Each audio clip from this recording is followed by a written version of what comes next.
On est en pleine tempête, les graphiques tombent, les bougies rouges s'enchaînent, mais c'est là que tout se joue. Seuls les faibles vont vendre en paniquant. Hey, j'espère que tu vas bien. Bon, cette vidéo, je l'ai pas prévue, il n'y a pas de texte, je sais même pas si elle sera montée correctement, si je vais vite fait faire quelques codes de mon côté, ou si je vais la donner à un monteur, d'accord ?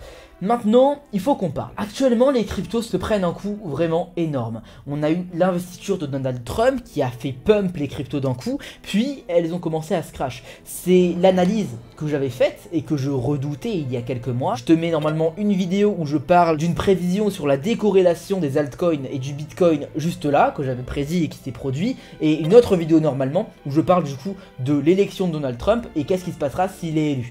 Donc tu as les deux vidéos là que je t'ai mis normalement. Je te conseille d'aller les voir avant de regarder cette vidéo, mais tu n'es pas obligé. Encore une fois, la vidéo sera peut-être un petit peu hasardeuse dans la façon dont je dis les choses, parce qu'il n'y a pas de texte, il n'y a pas de ligne directrice, il n'y a rien du tout, donc je vais juste parler à cœur ouvert. Actuellement, les cryptos, elles se prennent un coup énorme. Il y a une décorrélation gigantesque entre les altcoins et le bitcoin. C'est quelque chose qui n'est pas censé arriver. Et honnêtement, ça peut faire paniquer. Je reste quand même confiant par rapport à l'avenir des altcoins. Je suis toujours sûr et certain que les altcoins sont destinés à mourir complètement. Mais je sais aussi que ce n'est pas le moment. Ce n'est pas encore l'heure de leur mort. Maintenant, qu'est-ce qui se passe? Dans une très ancienne vidéo, je t'avais recommandé une crypto-monnaie, le Stax, qui était à 40 centimes.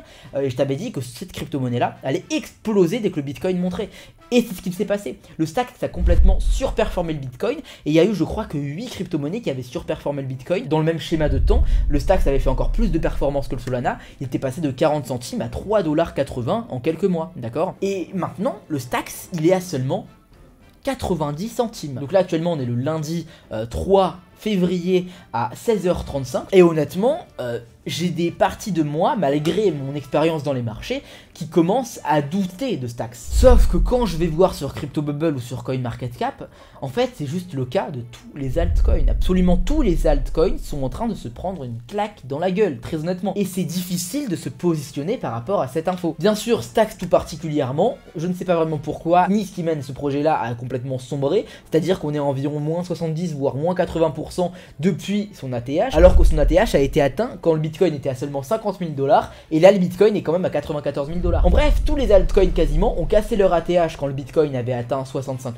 000 $ environ, et même le Bitcoin à 107 000 $ n'a toujours pas fait en sorte que les altcoins brisent leur ATH. En bref, la décorrélation est en train de s'affirmer de plus en plus, et ce dont j'avais parlé dans la première vidéo que je t'ai recommandé, c'est-à-dire deux Fear and Greed Index complètement différents, un pour le Bitcoin où on est en avidité extrême, et un pour les altcoins où on est en peur extrême, est en train de se produire de plus en plus. Donc le Fear and Greed, en fait, c'est juste un indice qui va t'indiquer l'avidité et la peur sur le marché. Plus on est en haut dans l'avidité, plus c'est le temps de vendre au final, parce qu'il y a beaucoup de gens qui pensent que ça va monter, monter, monter. Et plus t'es en bas, plus le monde a peur, et donc plus c'est le moment d'acheter, tout simplement. Personnellement, voilà, moi j'ai quand même acheté en DCA sur Stax, ça veut dire que tous les X temps, je remettais de l'argent sur Stax. Maintenant que Stax a atteint le cap des 1$, je vais arrêter de DCA dessus et je vais juste voir comment ça évolue, parce que ça n'a pas non plus de sens de placer de l'argent sur un projet qui est potentiellement mort. Maintenant, j'ai un beau portefeuille sur Stax, je vais juste attendre. Soit je le perds, soit je gagne, tout simplement.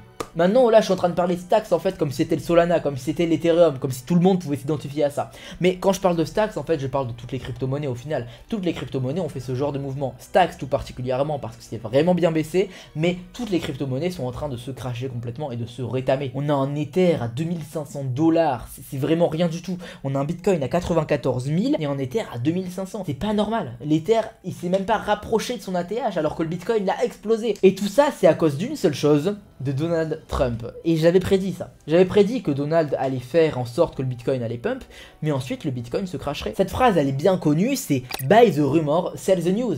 Achète la rumeur que Donald Trump va se faire élire et vend au moment où il y a l'investiture de Donald Trump. Parce que juste derrière, il n'y a plus aucune raison pour les marchés de monter, tout simplement. Sans compter le shitcoin que Trump a fait là, qui a fait une performance juste folle, et en fait ça a complètement décrédibilisé l'aspect crypto-monnaie. Ça a fait pump vite fait le Solana, parce que c'était sur le réseau Solana, mais à part ça, du coup, tout l'argent des altcoins s'est dirigé vers ce Trumpcoin, puis l'argent du Trumpcoin se sont dirigés vers le Bitcoin, parce que waouh, Trump il a fait cette crypto-monnaie là, c'est sûr qu'il va faire péter le Bitcoin encore plus, du coup je place tout dans le Bitcoin, sans compter les ETF Bitcoin, BlackRock, MicroStrategy, tous les grosses entreprises qui investissent dans le Bitcoin de plus en plus et qui ignorent complètement les altcoins. Le Fear and Greed Index du marché général a dépassé les 50 ce matin, je crois qu'il est actuellement à 40, un truc comme comme ça.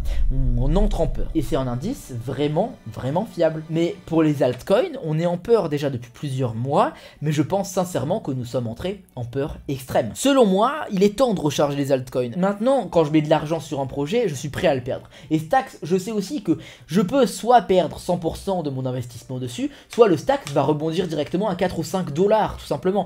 Parce que là, on est en peur extrême, mais lorsqu'on arrivera en avidité extrême, et ben c'est parce que le Stacks sera à 4 ou 5 dollars. Donc je sais que je peux faire en x4, en x5 dessus facilement. Et c'est pour ça que du coup, je ne vais pas paniquer en vendant. On est en pleine tempête. Les graphiques tombent, les bougies rouges s'enchaînent, mais c'est là que tout se joue. Seuls les faibles vont vendre en paniquant. Ceux qui réussissent savent garder la tête froide, analyser et attendre le bon moment. Parce que les vrais gagnants et les personnes qui ont de l'expérience savent que les marchés finissent toujours par se retourner. L'histoire l'a prouvé encore et encore, ce n'est qu'une question de patience. Ça me fait moi-même mal au cœur de voir mon portefeuille à moins 20% en une seule journée. Mais heureusement, mon cœur n'interfère pas avec mon cerveau, d'accord? Et c'est d'ailleurs ce que j'avais expliqué dans une de mes dernières vidéos où j'exposais un trader amateur contre un trader professionnel. Tu peux la voir juste ici. Il faut vraiment que tu restes focus, que tu penses stratégique et que tu vois long terme. Ceux qui tiennent bon seront ceux qui seront récompensés demain. Le marché est en train de saigner, ça fait peur à voir, mais c'est comme ça qu'il rebondit derrière. Je te souhaite une super journée ou une super soirée. Allez, bye!